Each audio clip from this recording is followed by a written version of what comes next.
Hey folks, like every Saturday, I'm here to talk about an episode of an animated superhero series. Today, I'll be talking about the Batman the Animated Series episode, His Silicon Soul. If you don't like spoilers, then go watch the episode before you listen to this review. Or if you don't mind spoilers, you should listen to me quickly sum up the episode before I get into the review itself. We begin with some hoodlums rummaging through a warehouse, where one of them says that there's some stuff that they can steal. They open a crate where Batman is waiting, and he beats them up. One of them opens fire to reveal that Batman is seemingly a robot. We find out this is a duplicate built by the Hardak machine from the two-part Heart of Steel episode. But unlike the other duplicates in that episode, the Batman duplicate believes that he really is Batman until he rendezvous with the remains of Hardak and is uploaded with the programming from Hardak and intends to finish carrying out Hardak's mission to replace all of humanity with robots. Batman believes the duplicate still has some of his Batman programming in him and tricks the duplicate into thinking that he's killed the real Batman. Disheartened, he aborts his mission, leaving Batman to ponder that he may have had a soul of some kind, hence the name of the episode. Cue credits.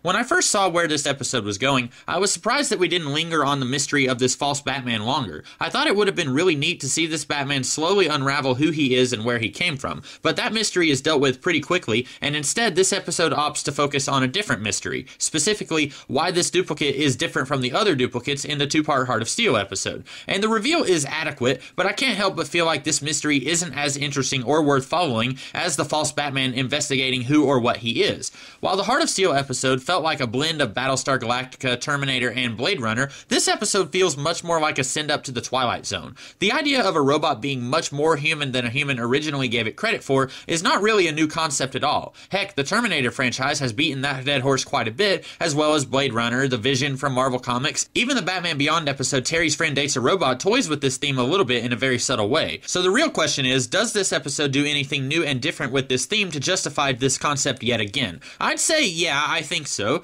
This episode does a good job of balancing the real Batman and the false Batman, where it could have potentially ruined this whole theme of a robot finding that it has humanity if it had focused too much on the real Batman, who it can see and follow anytime. Unfortunately, in just 22 minutes, this episode isn't able to navigate the themes it is trying to explore quite as adeptly as an hour-and-a-half long movie like the Terminator 2, or an ongoing series where that's a major theme like the 2004 Battlestar Galactica series. This episode does a good enough job in the time that it has, but sadly, it would need a lot more time to really flesh out this theme and do something new that hasn't been done before.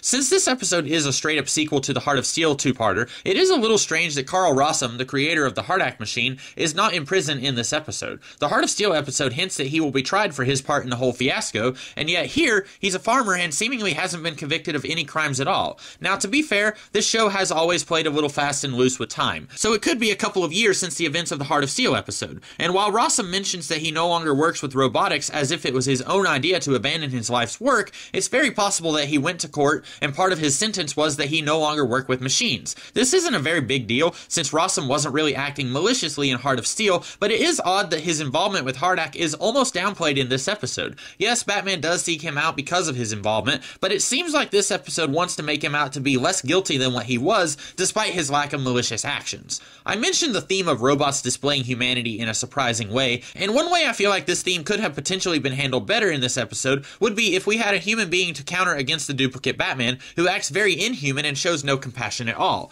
This would have been a very simple but effective way to showcase this theme that this episode is trying to roll with, but it would have required a good bit of rearranging the plot, since the only humans who play a major part in this episode are Batman and Rossum, neither of whom would have really fit this role. Overall, I thought this episode was alright, but nothing special. It might have benefited from being a two-parter like its predecessor Heart of Steel, but then it would have been in danger of having too much fluff in its plot like many of the two-parters in the series, and it would have come way too soon after the Quest of the Demon two-parter that had just come out in the series. Essentially, this episode is very middle of the road. It's not horrible or great, it's just mediocre, unfortunately. And that's what I thought of this episode. What did you guys think? Let me know in the comments below. And what did you think of this episode? If you liked it, be sure to like, share, and subscribe. And if you did like it, you're in luck, because next weekend, I'll be talking about an episode of Batman Beyond, and the weekend after that, I'll be talking about another episode of Batman the Animated Series. And throughout the week, I have other videos coming out, so be sure to check those out as well. Until then, have a great rest of the day. Catch you later.